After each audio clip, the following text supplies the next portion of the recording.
السلام علیکم ورحمۃ اللہ وبرکاتہ۔ بھائیو، آپ کی خدمت میں بہت زبردست بیان لے کر حاضر ہوا ہوں، جس کا عنوان ہے لیلۃ القدر۔ حضرت مولانا علامہ عبدالکریم ندیم صاحب، جو انہوں نے جامع مسجد غلہ منڈی خانپور میں بیان فرمایا 16 فروری 1996۔ بھائیو، اس بیان کو پورا سننا، اور ماشاءاللہ زبردست بیان آپ کے لیے بہت محنت کر کے بنایا ہے، تیار کیا ہے، تو لائک بھی ضرور کرنا اور کومنٹس بھی ضرور کرنا۔ جزاک اللہ خیر۔ آؤ چلو سنتے ہیں۔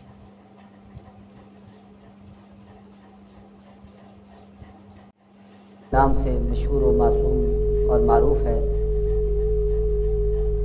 آج کے اس خطبہ جمعہ میں اس دن کی مناسبت سے بھی، آنے والی رات کے مناسبت سے بھی، اور پھر اس کے بعد عید الفطر کی مناسبت سے بھی کچھ ضروری باتیں میں نے عرض کرنی ہیں۔ آپ حضرات دعا کریں گے کہ اللہ مجھے شرح صدر سے حق اور سچ کہنے کی توفیق عطا فرمائیں۔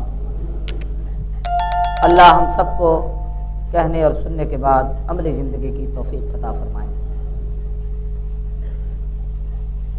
یہ جمعۃ المبارک جمعۃ الوداع کے نام سے مشہور ہے۔ ایک ضروری بات اس سلسلے میں یہ ذہن نشین کر لیں کہ عام جمعوں میں اور اس جمعہ میں کوئی خاص فرق نہیں، کہ اس جمعہ کو ان جمعہ کے دنوں پر کوئی فضیلت حاصل ہو، یہ بات نہیں۔ جیسے وہ دن بابرکت ہیں ویسے یہ دن بھی بابرکت ہے۔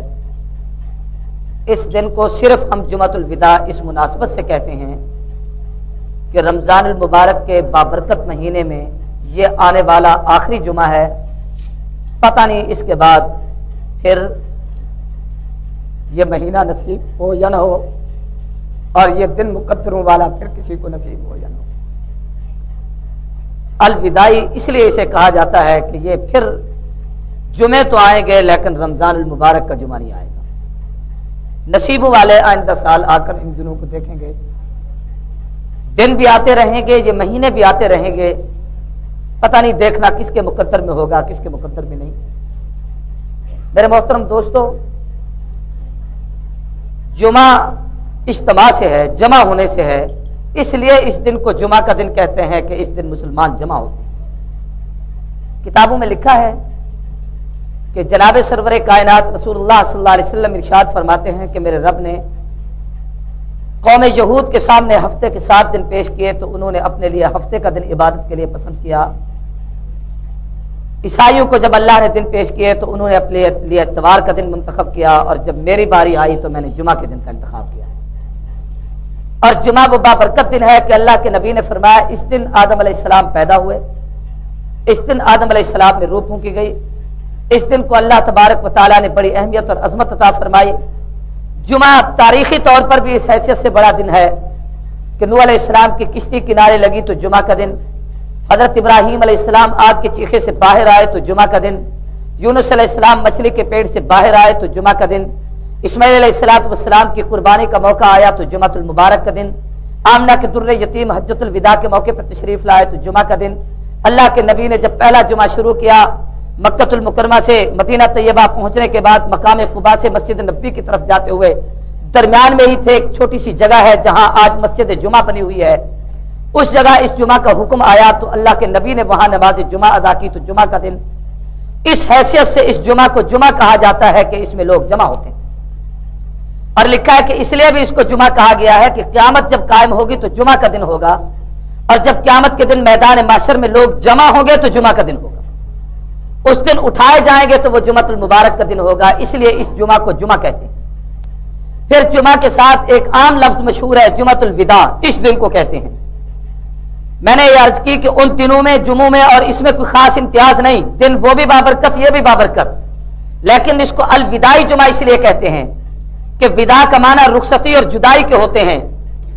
آپ کے بعد جانتے ہیں کہ جب کسی مہمان کو الوداع کہا جاتا ہے، جب کسی محترم کو جدا کیا جاتا ہے، یا اپنے محبوب کو کوئی آدمی اپنے سے علیحدہ کرتا ہے، اس وقت جو اس پہ کیفیت بیتتی ہے وہ حالت ہر آدمی سے محسوس کرتا ہے۔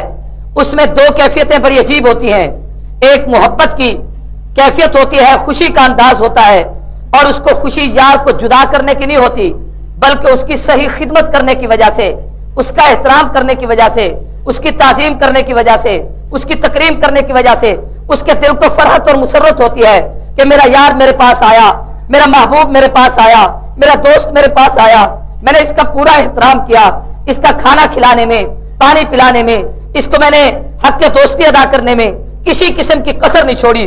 اس بات کی خوشی تو ضرور ہوتی ہے، مگر اس کی جدائی کا صدمہ علیحدہ ذہن میں ہوتا ہے۔ جب اس کو الوداع کر رہا ہوتا ہے، اسے تحفے بھی دے رہا ہوتا ہے، ہدیے بھی پیش کر رہا ہوتا ہے، اسے الوداع کرنے کے لیے بھی جاتا ہے، دوستوں کو بھی ساتھ لے لیتا ہے کہ میں اپنے یار کو الوداع کرنے جا رہا ہوں، کسی گاڑی پر لے جائیں، کار پر لے جائیں، اسے اچھے طریقے سے الوداع کر کے آئے۔ حالانکہ یہ جدائی کی تقریب ہے، اس میں کار کا کیا تعلق؟ یہ جدائی کی تقریب ہے، اس میں مٹھائی دینے کا کیا تعلق؟ یہ جدائی کی تقریب ہے، اس میں اس کو تحفے دینے کا کیا تعلق؟ یہ جدائی کی تقریب ہے، اس میں اس خوشی کا کیا تعلق؟ ہر آدمی سوچتا ہے کہ میں اس کو اس لیے نہیں تحفے دے رہا، یہ مجھ سے جدا ہو رہا ہے، اس لیے نہیں تحفے دے رہا، کار پہ بٹھا رہا کہ یہ مجھ سے جدا ہو رہا ہے، میں اس کی خوشی کر رہا ہوں۔ وہ دراصل اپنے یار کو آخر دم تک منانے کی کوشش کرتا ہے کہ میرا محبوب مجھ سے راضی ہو جائے، یہ مجھ سے خوش ہو کر جائے، یہ کسی جگہ جا کر یہ نہ کہے کہ میں اس کے پاس گیا، اس نے میرا احترام نہیں کیا تھا۔ میں اپنی طرف سے احترام میں انتہا کر دوں۔ ایک طرف جو خوشی ہوتی ہے، دوسری طرف اس کی جدائی کا احساس اور صدمہ ہوتا ہے کہ بڑا دکھ ہے کہ یہ آج مجھ سے جدا ہو رہا ہے، الوداع ہو رہا ہے، اس کو الوداع کر رہا ہوتا ہے۔ تو الوداعی تقریب خوشی اور غم کا ایک مجموعہ ہوتا ہے۔ محبت میں اس جدائی کے اور ملنے کی دونوں کیفیتیں عجیب سی ہوتی ہیں، اس لیے دونوں حالتوں کا اظہار ہوتا ہے کہ اعمال ایسے کیے جاتے ہیں جو ظاہراً خوشی کا ہوتے ہیں، لیکن وہاں دل کو دکھ ایسا ہوتا ہے جو جدائی کی کیفیت کا ہوتا ہے۔ اس سے زیادہ آسان مثال آپ یوں سمجھ لیجئے، ایک آدمی کی بچی جوان ہوتی ہے، وہ اپنی بیٹی کی تربیت بھی کرتا ہے، اس کو پالتا بھی ہے، پوستا بھی ہے، اس کی خدمت بھی کرتا ہے، مگر جب اس کی شادی کا وقت آتا ہے اس بچی کو وہ زیور بھی دیتا ہے، شادی کا وقت آتا ہے اسے کپڑے بھی لے کر دیتا ہے، شادی کا وقت آتا ہے اس کی رخصتی کے وقت اس کے لیے اور بھی بہت ساری اچھی تقریب منعقد کرتا ہے، سب دوستوں کو بھی اکٹھا کرتا ہے، دعا بھی ہوتی ہے، خود بھی اچھے کپڑے پہنے ہوئے ہوتے ہیں، بیٹی کو بھی خوبصورت لباس پہنا کر جناب باقاعدہ اس برات میں اسے روانہ کیا جا رہا ہوتا ہے۔ خوشی اس بات کی ہوتی ہے کہ اللہ جو فرض تو نے مجھ پہ عائد کیا تھا میں اس کو برضا خوشی آج پورا کر رہا ہوں۔ اگرچہ بیٹی کی جدائی کا صدمہ دل میں ضرور ہے، اس کی الوداعی تقریب کا صدمہ میرے دل دماغ پر ضرور اثر انداز کر رہا ہے، لیکن میں اس جدائی کو احساس اس کا اس لیے نہیں کرتا کہ میں نے اس کی خدمت پوری کی ہے، اس کا احترام پورا کیا ہے، اس کو روانہ کرتے ہوئے اس تقریب میں الوداع کرتے ہوئے میں اس کے جو حقوق تھے ان کو پورے طریقے سے ادا کر رہا ہوں۔ تو الوداعی تقریب میں خوشی اور غمی کی دو عجیب کیفیتیں ایک ساتھ مل جاتی ہے اور بالکل بیانی یہی کیفیت ہوتی ہے۔ ایک آدمی فوت ہو جائے، آپ اس کو خوبصورت کفن دیتے ہیں، سفید کپڑے پہناتے ہیں، اس پہ عطر بھی چھڑکتے ہیں، خوشبو بھی لگاتے ہیں، ادھر سے آنکھوں سے آنسو بہا رہے ہیں۔ خوشی کس بات کی ہے؟ کپڑے اس کو اس لیے اچھے پہنا رہے ہیں کہ ہم سے جدا ہو رہا ہے۔ آخری الوداعی تقریب میں ہم اس کو اچھے طریقے سے روانہ کریں، خوشبو چھڑک رہے ہیں کہ الوداع اس کو اچھے طریقے سے کرے، لیکن جو دل میں غم اور صدمہ ہے اس کا اظہار آنکھوں سے ہو رہا ہوتا ہے۔ بیان آپ اسی بات کو سمجھ لیجئے کہ یہ جمعۃ الوداع کی تقریب جہاں لوگ مسجد میں کھچا کھچ بن جاتے ہیں، اچھے کپڑے بھی پہنتے ہیں، خوبصورت لباس بھی پہنتے ہیں، نہا دھو کر بھی آتے ہیں، ایک طرف تو خوشی کا اظہار ہے کہ ہم اچھے کپڑے پہن رہے ہیں، صاف ستھرا لباس پہن رہے ہیں، لیکن دوسری طرف دل پہ صدمے کا انبار بھی ضرور ہے کہ اللہ جو تیرا بابرکت مہینہ آیا، عظمت والا مہینہ آیا، رحمت و عزت والا مہینہ آیا، اس کے پہلے حصے میں تیری رحمت بڑھتی رہی، ہم شاید محروم رہے، دوسرے حصے میں مغفرت کے فیصلے ہوتے رہے، نہ جانے کتنے لوگ محروم رہے، آخری حصے میں تو نے جنت کے ٹکٹ ادا کیے، جہنم سے آزادی کے فیصلے کیے، پتہ نہیں کتنے لوگ محروم رہے، کہیں ہمارا ان محرومیوں میں تو نام نہیں لکھا جائے گا۔ اس کا صدمہ ہوتا ہے کہ رمضان ہم سے جدا ہو رہا ہے۔ خوشی اس بات کی ہوتی ہے کہ رمضان کو ہم بہترین عزت طریقے سے اپنے ہاتھوں سے الوداع کر رہے ہوتے ہیں، اس لیے اس کو کہتے ہیں الوداعی تقریب کہ دکھ اور سکھ کا دو مجموعے، خوشی اور غم کی دو ملی جلی کیفیتیں انسان پر طاری ہوتی ہیں۔ اس لیے یہ جمعۃ الوداع اس حیثیت سے تو بہت بڑی اہمیت کا جمعہ ہے کہ جدائی کا منظر سامنے آ رہا ہے، ادھر سے محبت کا منظر سامنے آ رہا ہے، یہ دونوں کیفیتیں انسان پر ہوتی ہیں۔ لیکن میرے محترم دوستوں اور بزرگوں، اس جمعۃ الوداع کے بعد یہ 2-4 دن جو باقی رمضان المبارک کے رہ گئے، 27، 28 اور 29، 3 دن، پتہ نہیں 30واں دن مقدر میں ہے ہمارے کہ نہیں، وہ آخری دن ہمیں نصیب بھی ہوگا کہ نہیں ہوگا، یہ جو باقی 3 دن رہ گئے ہیں ان کی ہر رات بعظمت رات ہے، ہر رات بابرکت رات ہے، ہر لمحہ سعادت کا لمحہ ہے۔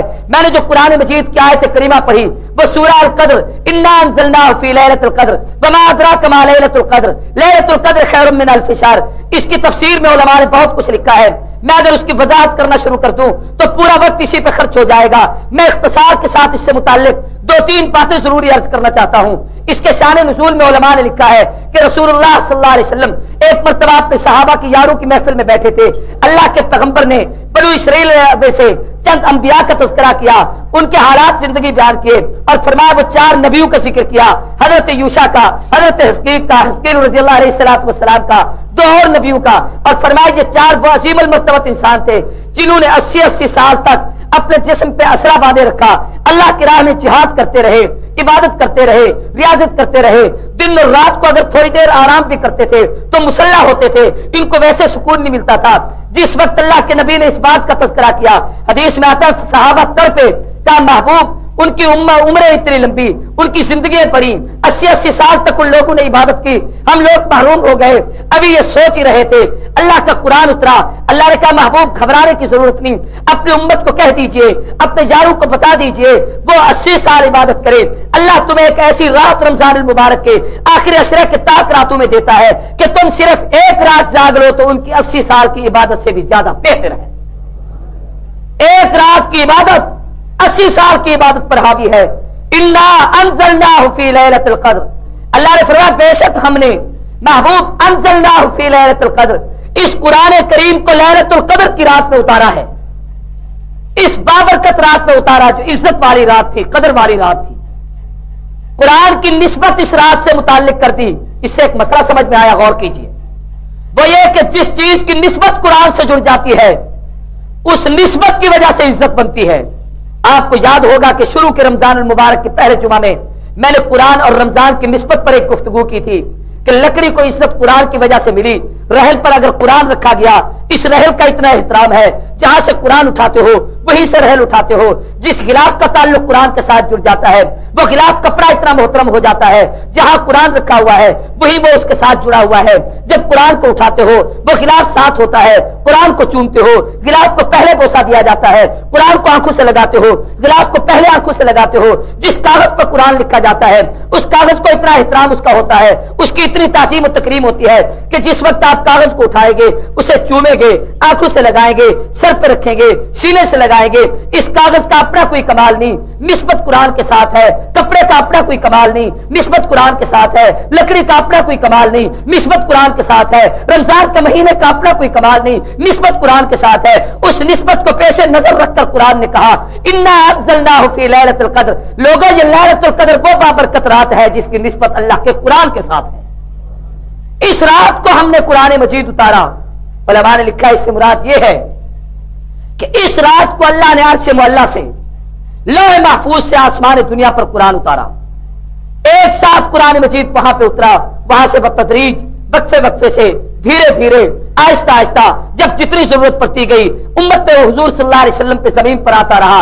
اس کی پہلا نزول، پہلی مرتبہ اترنا لیلۃ القدر کی رات میں ہوا، تو آپ اندازہ کریں وہ رات کتنی باعظمت ہے جس کی نسبت اللہ کے قرآن کے ساتھ ہے۔ انا انزلناہ فی لیلۃ القدر وما ادراک ما لیلۃ القدر، آپ کو کیا معلوم لیلۃ القدر کیا چیز ہے؟ یہ جملہ اشتیاق کا ہے۔ جب آدمی کسی کا نام لے، کسی بزرگ کا نام لیں، کسی نیک صالح آدمی کا نام لیں، کسی کتاب کا نام لیں اور اس کا تذکرہ کرنے کے بعد آپ کہیں جی آپ کو کیا پتا وہ کتنے عظیم تھے، تو آدمی کے دل میں ان کی اہمیت بیٹھتی ہے۔ آپ کہیں مولانا عبد الحادی رحمت اللہ علیہ، آپ کو کیا معلوم وہ کتنے بڑے آدمی تھے، ان کی عظمت پوچھنی ہے تو فلاں سے پوچھو۔ بھائی اللہ کہتے ہیں انا انزلناہ فی لیلۃ القدر، اس کتاب کو ہم نے لیلۃ القدر میں اتارا، وما ادراک ما لیلۃ القدر، تم کیا جانو کہ لیلۃ القدر کیا ہے؟ میرے محبوب آپ کو کیا پتا کہ لیلۃ القدر کتنی عظمت والی چیز ہے؟ اللہ اپنے محبوب کو کہہ رہے ہیں آپ کیا جانے کہ لیلۃ القدر کتنی باعظمت چیز ہے؟ آگے قرآن نے اس کی عظمت کا تذکرہ خود ہی کر دیا، فرمایا لیلۃ القدر خیر من الف شہر، رات تو ایک ہے پر 1000 مہینوں سے بھی بہتر ہے۔ یہ ایک رات خیر من الف شہر، 1000 مہینوں سے بہتر، اور 1000 مہینے کے 84 سال 3 ماہ بنتے ہیں۔